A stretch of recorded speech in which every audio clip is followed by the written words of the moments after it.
ఇవాల్టి కథ గోవర్ధనుడి ఎన్నిక. రంగాపురంలో గోవర్ధనుడు అనే భాగ్యవంతుడు ఉన్నాడు. ఆయనకు 100 ఎకరాల పొలంతో పాటు 4 రకాల వ్యాపారాలు కూడా ఉన్నాయి. ఇవన్నీ చూసుకునేందుకు ఆయన వద్ద చాలామంది నౌకర్లు పనిచేస్తున్నారు. అయితే తనను కనిపెట్టుకొని ఉంటూ తను చెప్పిన పనులు చేసే ఒక నమ్మకమైన మనిషి కోసం ఆయన చూస్తున్నాడు. ఆ విషయం తెలిసి ఆయన వద్దకు సీతయ్య, భీమయ్య, రాజయ్య అనే వాళ్ళు వెళ్ళారు. గోవర్ధనుడు ముందుగా సీతయ్యను పిలిచి అతడి గురించి చెప్పమన్నాడు. సీతయ్య వినయంగా, నేను బాగా చదువుకున్నాను, కలిగిన కుటుంబంలో పుట్టాను, నా కాళ్ళ మీద నేను నిలబడాలని ఇలా వచ్చాను.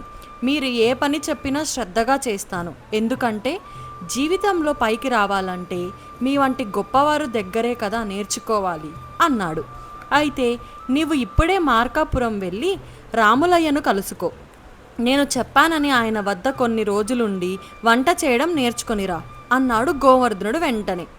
మీకు కావాల్సింది అన్ని విధాలా సహాయకుడుగా ఉండే మనిషి కదా, మీరు వంట గురించి మాట్లాడడం ఆశ్చర్యంగా ఉంది అన్నాడు సీతయ్య. ఇందులో ఆశ్చర్యమేమీ లేదు. నేను ఇంటి వంటలే తప్ప బయట వెళ్ళి తినను. సొంత వ్యవహారాల మీద మనం బయట తిరుగుతున్నప్పుడు నా భార్య నాతో పాటు ఉండదు కదా. భోజనం వేళకు ఇల్లు చేరకపోతే నువ్వే నాకు ఇంత ఉడకేసి పెట్టాలి అన్నాడు గోవర్ధనుడు. నాకు వంట చేయడం రాదు, కానీ ఏదైనా క్షణాల మీద నేర్చుకోగలను.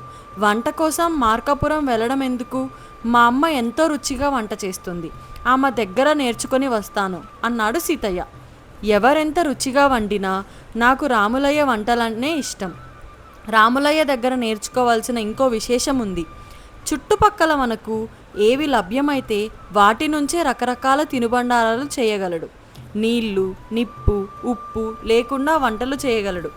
రాములయ్య దగ్గర శిక్షణ పొందిన వారు నడి సముద్రంలో చిక్కుకున్న, ఎడారిలో దారి తప్పిన, చిట్టడవిలో ఇరుక్కుపోయినా సరే తిండికి మాత్రం ఇబ్బంది పడరు. అందుకే నిన్ను రాములయ్య వద్దకు పంపాలనుకుంటున్నాను అన్నాడు గోవర్ధనుడు. ఈ మాటలకు సీతయ్య నిరుత్సాహపడి, అయ్యా, తమరి వద్ద రకరకాల పనులు నేర్చుకొని గొప్ప వ్యవహారవేత్తను కావాలనుకుంటున్నాను, కానీ తమరికి కావాల్సింది వంటవాడు, నా వంటి వాడు కాదు అన్నాడు. నేను నిన్ను వ్యవహారవేత్తను చేయాలని పిలవలేదు అని గోవర్ధనుడు సీతయ్యను పంపేసి భీమయ్యను పిలిచాడు. భీమయ్య తన గురించి చెబుతూ, నేను బాగా చదువుకున్నాను, ఎంతటి కష్టమైన పనినైనా సులభంగా చేయగలనని నా గురించి అంతా అంటారు. 4-5 ఊళ్ళ నుంచి కొందరు భాగ్యవంతులు నాకు పని ఇస్తామని కబురు పెట్టారు. కానీ మీ గురించి గొప్పగా వినడం వల్ల మీ వద్దనే పని చేయాలని ఆశపడి ఇలా వచ్చాను అన్నాడు. అప్పుడు గోవర్ధనుడు భీమయ్యకు సీతయ్యకు చెప్పినట్లే రాములయ్య గురించి చెప్పాడు. భీమయ్య ఎంతో ఉత్సాహపడి, ఇప్పటికే నాకు వంట బాగా వచ్చు, మా ఇంట్లో అమ్మకు నలతగా ఉంటే నేనే వంట చేసేవాణ్ణి, తమరి పుణ్యమా అని రాములయ్య దగ్గరికి వెళ్ళి నా పాకశాస్త్ర ప్రావీణ్యాన్ని మరిన్ని మెరుగులు దిద్దుకోగలను అన్నాడు. గోవర్ధనుడు పెదవి విరిచి, అయ్యో, రాములయ్య బొత్తిగా వంటరాని వారికి మాత్రమే శిక్షణ ఇస్తాడు, నీకాయన వంట నేర్పడు అన్నాడు. భీమయ్య వెంటనే, అయ్యా, నాకు వంట వచ్చిన విషయం రాములయ్యకు చెప్పను, నాకు బొత్తిగా వంట రాదని ఆయనకు చెప్పి శిక్షణ తీసుకొని వస్తాను అన్నాడు. అసలు విషయం నీకు అర్థం కాలేదు.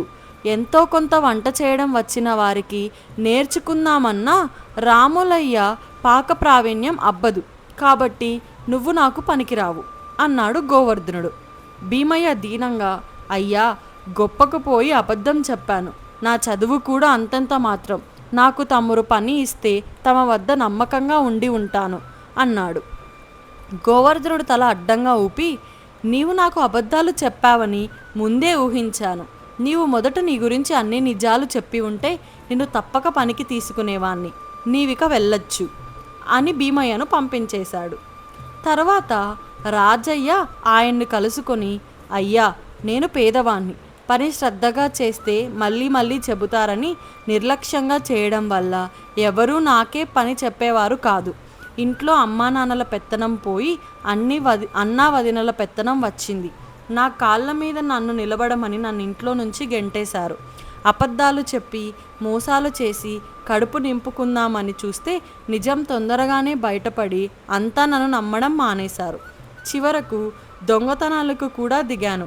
2 సార్లు పట్టుబడలేదు, కానీ 3వసారి దొరికిపోయాను. 1 ఏడాది పాటు కారాగారంలో ఉండి కఠిన శిక్షలు అనుభవించాను. శిక్షలతో పాటే వంటతో సహా బోలెడు పనులు నేర్చుకున్నాను. నా ప్రవర్తనను మెచ్చి నన్ను కాస్త ముందుగా కారాగారం నుంచి విడుదల చేశారు. అయితే బయటకు వచ్చాక నేను దొంగనని ఎవరూ నాకు పని ఇవ్వడం లేదు. తమరు దయాహృదయులని తెలిసి ఇలా వచ్చాను. తమరు నాకు అవకాశం ఇస్తే మిమ్మల్ని మెప్పించగలననే నా నమ్మకం అని తన గురించిన వివరాలు చెప్పాడు. అంతా విన్న గోవర్ధనుడు అతడికి రాములయ్య గురించి చెప్పి, నీకు ఇప్పటికే వంట వచ్చు కాబట్టి రాములయ్య నీకు శిక్షణ ఇవ్వడు. అబద్ధాలు చెప్పేవాళ్ళంటే నాకు పడదు. నేను నమ్మకస్తుని కోసం వెతుకుతున్నాను, కానీ నీవు దొంగతనాలు చేసి కారాగారంలో శిక్షణ అనుభవించి వచ్చావు. నీవు నాకు తగిన మనిషివని అనిపించడం లేదు. నువ్వేమంటావు అని ప్రశ్నించాడు. దీనికి బదులుగా రాజయ్య, అయ్యా, తమరికి రాములయ్య వంట తెలుసు, నా వంట తెలియదు. నేను కూడా రాములయ్యలాగే వండుతానేమో. తమరు నా వంట రుచి చూసి నచ్చకపోతే పనిలోకి తీసుకోకండి. అబద్ధాలు చెప్పేవాళ్ళంటే తమకు సరిపడదన్నారు. నన్ను కొన్నాళ్ళు పనిలో ఉంచుకొని ఒక్క అబద్ధపు మాట నా నోటి వెంట వస్తే అప్పుడు పనిలో నుంచి తీసేయండి. మీ బోటి వారి వద్ద పనిచేసి మంచి పేరు తెచ్చుకుంటే ఇతరులు కూడా నన్ను మెచ్చుకొని నాకు పని ఇస్తామని అంటారు. తమరు నాకు ఒక్క అవకాశం ఇప్పించవలసిందిగా కోరుతున్నాను అన్నాడు. గోవర్ధనుడు కాసేపు ఆలోచించి రాజయ్యను పనిలోకి తీసుకున్నాడు. ఇది తెలిసిన గోవర్ధనుడి భార్య కలవరపడుతూ, కలిగినింటి వాడైన సీతయ్యను, సచ్చరిత్త కలిగిన భీమయ్యను వదిలి అబద్ధాల పుట్ట, మోసగాడు, దొంగ అయిన రాజయ్యను పనిలోకి తీసుకున్నారు. దీనివల్ల మనకు కీడు జరుగుతుందని నాకు భయంగా ఉంది అన్నది. గోవర్ధనుడు భార్యను సముదాయపరుస్తూ, సీతయ్య కలిగినవాడు, నా దగ్గర అన్నీ నేర్చుకొని స్వతంత్రంగా బ్రతకడానికి వెళ్ళిపోతాడు. భీమయ్య తన అవసరం కోసం అబద్ధాలాడే తరహా మనిషి. అతడి అబద్ధాలకు శిక్ష పడాలి.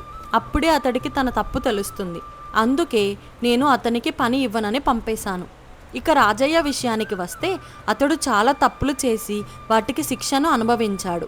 వాడిలో మంచి మార్పు వచ్చిందని కారాగారపు అధికారులు కూడా తెలుసుకున్నారు. అంతేకాకుండా రాజయ్య తన గురించి ఏ చిన్న విషయమూ దాచకుండా తన నిజాయితీని రుజువు చేసుకున్నాడు. కారాగారంలో మారిన తన ప్రవర్తన, నేర్చిన పనుల సహాయంతో నన్ను మెప్పించగలనన్న నమ్మకంతో ఉన్నాడు. ఆ నమ్మకానికి ప్రాణం పోయడం మానవత్వం మనిపించుకుంటుంది. అదీ కాక మనం పనిలో నుంచి మానిపిస్తే అది వరకే దొంగగా పేరుపడ్డ రాజయ్యకు వేరెవ్వరూ పని ఇవ్వరు కాబట్టి అతడు మనల్ని అంటిపెట్టుకుని ఉండే ప్రయత్నం చేస్తాడు అన్నాడు. ఆయన నిర్ణయాన్ని భార్య మెచ్చుకున్నది. తర్వాత రాజయ్య ఆయన నమ్మకాన్ని నిలబెట్టుకున్నాడు. ఇంతటితో కథ సమాప్తం. ఈ కథ మీకు నచ్చినట్లయితే మా ఛానల్కు లైక్ చేసి, షేర్ చేసి, సబ్స్క్రైబ్ చేసి, కామెంట్ కూడా చేయండి. Thank you.